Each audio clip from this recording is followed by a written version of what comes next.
Hi friends, എല്ലാവർക്കും എൻ്റെ ചാനലിലേക്ക് സ്വാഗതം. ഇന്ന് ഞാൻ പുട്ടുകുറ്റി ഇല്ലാതെ, പുട്ടുകൂടും പുട്ടുകുറ്റിയൊന്നും ഇല്ലാതെ എങ്ങനെ പുട്ടുണ്ടാക്കാമെന്നുള്ളതാണ് കാണിച്ചു തരുന്നത്. അത് നല്ല സോഫ്റ്റ് പുട്ടാണ് ഉണ്ടാക്കാൻ പോകുന്നത്. അതിനുവേണ്ടി ഞാൻ ഒരു ഗ്ലാസ് വെള്ളം വെട്ടി തിളച്ചെടുത്തിട്ടുണ്ട്. നമ്മൾ വറുത്തരിപ്പൊടിയാണ് എടുക്കുന്നത്. ഇതിലേക്ക് ഞാൻ സ്വല്പം പഞ്ചസാര ഇടുകയാണ്. അതൊക്കെ ഓപ്ഷനല്ലാണ്. ഷുഗറൊക്കെ ഉള്ളവർക്ക് പഞ്ചസാര ഉപയോഗിക്കേണ്ട കാര്യമില്ല. കുട്ടികൾക്കൊക്കെ കൊടുക്കുമ്പോൾ ഈ വറുത്ത അരിപ്പൊടിയാണ് ഇടുന്നത്. നമ്മൾ എടുക്കുന്ന ക്വാണ്ടിറ്റിക്ക് അനുസരിച്ച് വെള്ളം എടുക്കുക. മയം വരാൻ വേണ്ടി ഞാൻ സ്വല്പം നെയ്യ് ഇതിലേക്ക് ഒഴിക്കുകയാണ്. നെയ്യ് ഒഴിച്ചും എടുക്കുമ്പോൾ നല്ലൊരു മണവും മയവും രുചിയൊക്കെ ഉണ്ടാവും. നമുക്കിതൊന്ന് ഇളക്കാം.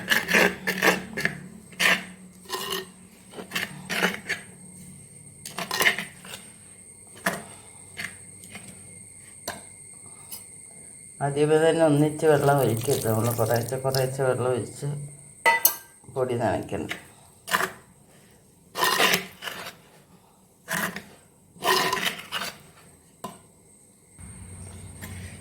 പൊടിയെല്ലാം നല്ലപോലെ നനഞ്ഞിട്ടുണ്ട്. നമ്മളെപ്പോഴും കൈ കൊണ്ട് തന്നെ വേണം ജോലി നനച്ചെടുക്കാൻ പൊടി. നമുക്കിതിലേക്ക് ആവശ്യത്തിന് തേങ്ങ ഇട്ട് കൊടുക്കാം.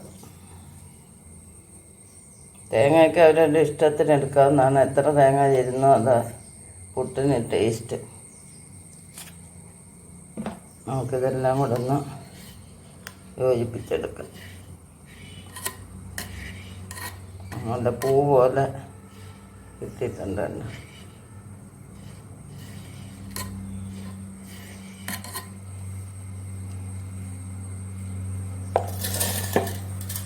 ഇഡ്ഡലിക്കുട്ടത്തിനകത്ത് നമ്മൾ വെള്ളം എടുത്തിട്ടുണ്ട്.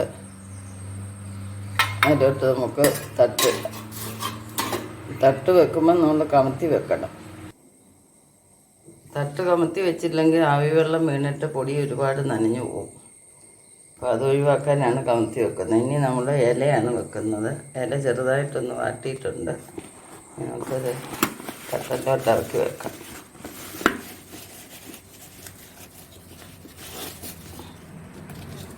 വാട്ടുന്നത് അപ്പോൾ നമ്മുടെ സൗകര്യത്തിന് ഇല ഒതുക്കി വെക്കാനാണ് വാട്ടുന്നത്. നമുക്ക് ഇതിലേക്ക് പൊടിയിട്ട് കൊടുക്കാം.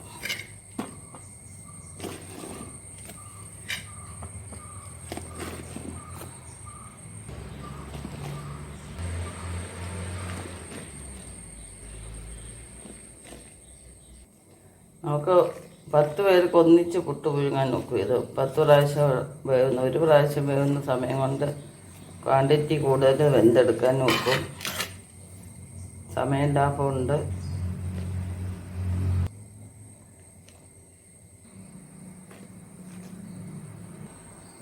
അങ്ങനെ പൊടിയെല്ലാം ഇട്ട് കൊടുത്ത്, പൊടി ഇടുമ്പോൾ നമ്മൾ പ്രത്യേകം ശ്രദ്ധിക്കേണ്ടത് അമുക്കി വെക്കരുത്. വെറുതെ വാരി ഇടുകയാകാവൂ. എങ്കിലേ ആവി ഇടയ്ക്കൂടൊക്കെ കയറി വന്ന് നന്നായിട്ട് വേഗത്തുള്ളൂ. നമ്മൾ പൊടിയെല്ലാം ഒന്നിച്ചിട്ട് വെച്ചിട്ടുണ്ട്. നോക്കിനി ഇത് ആവി പുഴുങ്ങിയെടുക്കാം.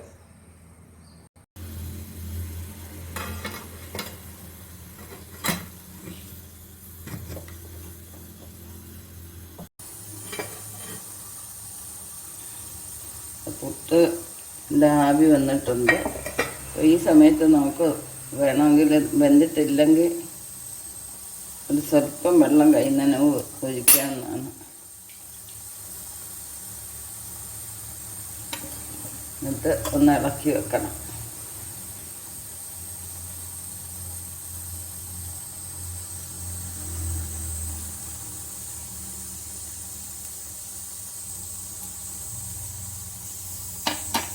നമുക്ക് വീണ്ടും ഒന്നുകൂടെ നടച്ച് വെക്കാം.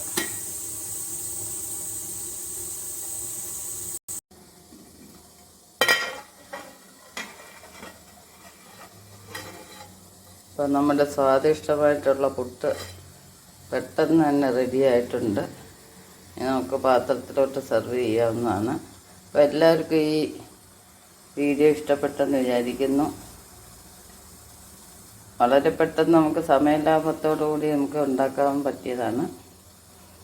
നെക്സ്റ്റ് ഒരു വെറൈറ്റി ആയിട്ട് അടുത്ത വീഡിയോ കാണാം. ഇതുവരെ സബ്സ്ക്രൈബ് ചെയ്യാത്തവരുണ്ടെങ്കിൽ ഒന്ന് സബ്സ്ക്രൈബ് ചെയ്തേക്കണേ.